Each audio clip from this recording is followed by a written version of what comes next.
judiciary, family and friends of the dearly departed, and fellow members of the bar. I'm honored today to eulogize my father, who was an extraordinary man by any definition and any measure. While we are all saddened by his loss, we have focused on our father's very long life that was filled with success, prosperity, and achievement. For truly, Dad's life encapsulated the very embodiment of the American dream. Born in 1923, he was the fifth of 8 children born of immigrant parents from Sicily who instilled in him at a very young age an incredibly strict and demanding work ethic. As an adolescent, Dad worked on his grandparents' farm in Chislehurst during summer vacations, picking vegetables and plowing the fields with a horse-drawn plow. The necessity of helping one's family became part of him at a young age and became part of who he was throughout his life. Our grandparents knew early on that he had the makings for success, and during those long, hot summers, drilled into him the importance of obtaining an education. Dad graduated from Camden High in 1940, where he excelled in academics and sports, most notably crew. Upon graduating high school, he entered Temple University, where he commuted from his home in Camden using mass transit. When World War II broke out, he enlisted in the Navy because his father assured him he would receive 3 hot meals a day and sleep in clean sheets. This was a lesson our grandfather learned serving in the Italian and U.S. Army in World War I, often sleeping soaking wet in trenches and dining on rations. Since Dad was already enrolled in college, he was eligible to enter officers training school, which happened to be at Franklin and Marshall College in Pennsylvania. While at Franklin and Marshall, he continued his education and was recruited to join the wrestling team. Under the guidance of their legendary coach, Charlie Mazer, Dad was part of an undefeated Division I team. Once officers training was completed, he was deployed to the Pacific Theater, where he volunteered for the highly dangerous duty of deep-water mine disposal. As a child, I thought this was the epitome of bravery, but as I got older, I thought to myself, I better keep in line because this guy's not wrapped too tight.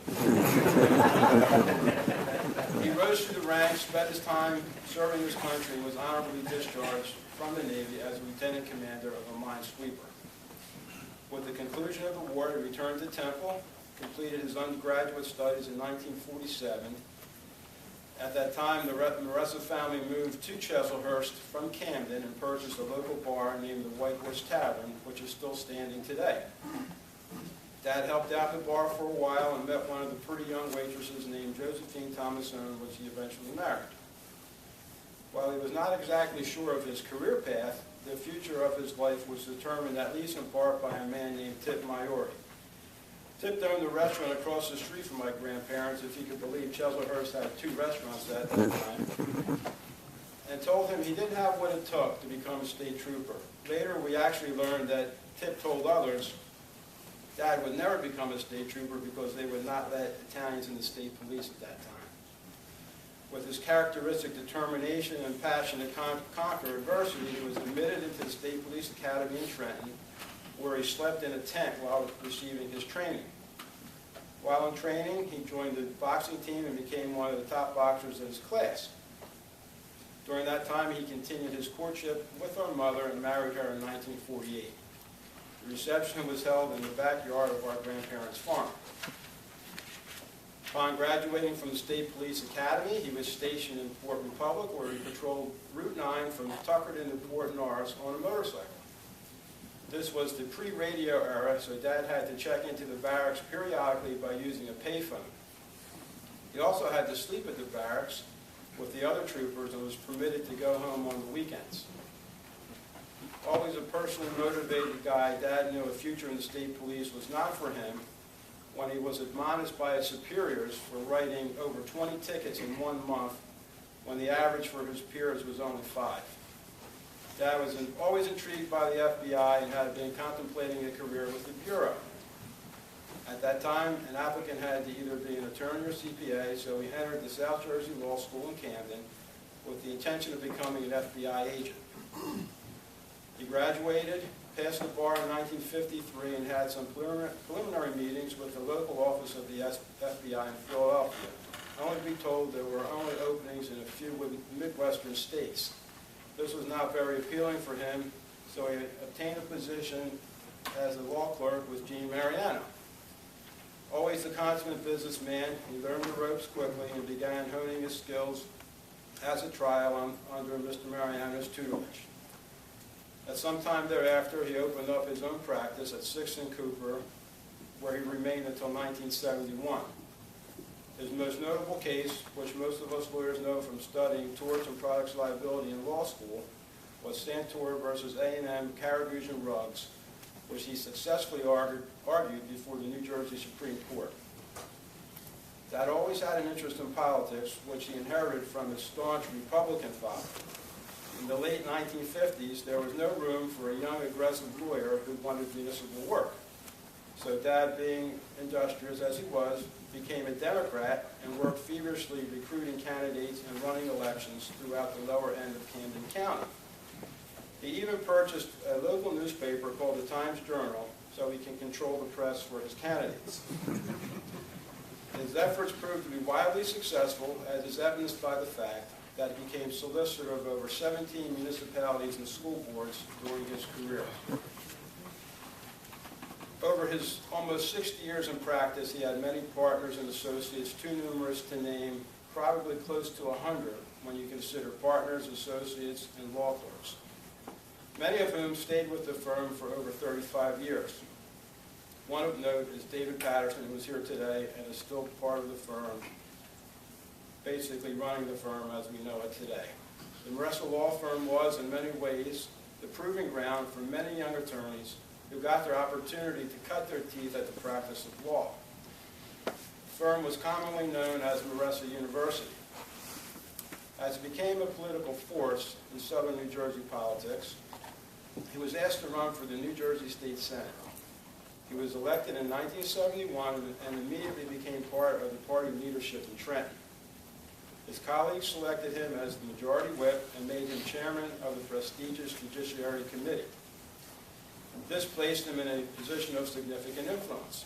However, among the many judges he helped to appoint and the various pieces of legislation he sponsored as a senator, the singular achievement of which he was most proud is Bill number 1249, which in 1975 appropriated the funds to develop this New Jersey School of Osteopathic Medicine located in Stratford, New Jersey, which is and remains today the major teaching affiliate of Kennedy Hospital. UMDNJ School of Osteopathic Medicine has recently become the Rowan School of Osteopathic Medicine. It has been rated the #1 osteopathic medical school in the country for many years. Dad always referenced that piece of legislation as his greatest achievement in the New Jersey State Senate. Dad was also on the accreditation committee for the Delaware Law School and played a very important role in its obtaining its double ALS status.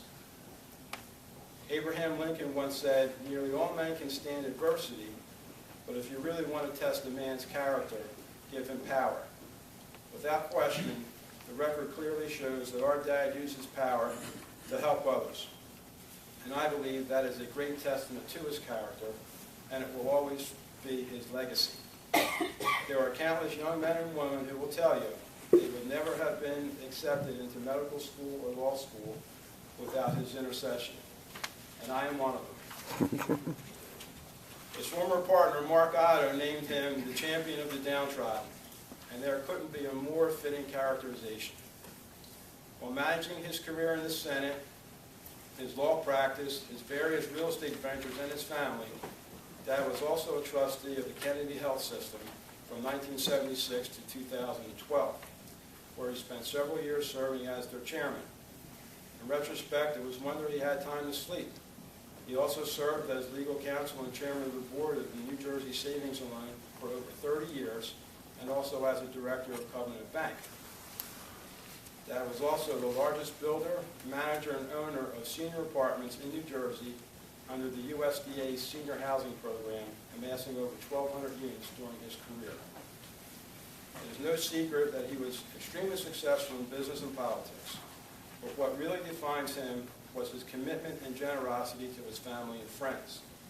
During his hectic career, he was out at board meeting or township meetings most nights of the week, but somehow he always made sure he was home for dinner even if it was for 30 minutes, usually to reprimand me for my mischievous deeds during the day. When our mom became ill in 1976, he put everything on hold and stayed by her side for 6 months while she was battling cancer. In fact, some of you may remember Governor Burns sending a state police helicopter to pick him up and fly him to the State House on a few occasions when votes were tight on crucial legislation. My siblings and I believe that what truly defines our father was a lifetime of devotion to his family, especially his children and grandchildren, and Muriel, who was his companion for many, many years.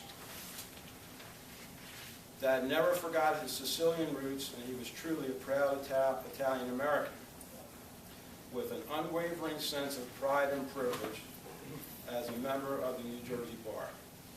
He never turned his back on anyone in need, and his door was always open to all.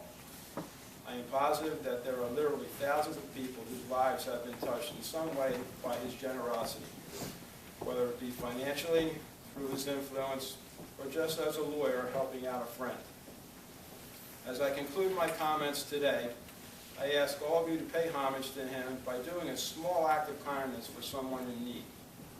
That's something that would have made him happy and would be a fitting tribute. And so from his humble beginnings as a child of immigrants who stood in line with his parents for sacks of potatoes and flowers during the Depression, to the remarkable heights of being an accomplished statesman, attorney, benefactor, and public servant, Dad led a full and fruitful life. I know for certain that he would want us to generally celebrate the legacy of that life rather than mourn his death. And so I ask you to honor his memory by always keeping your door open to family and friends, and to take the time to do your part to help others less fortunate. Thank you.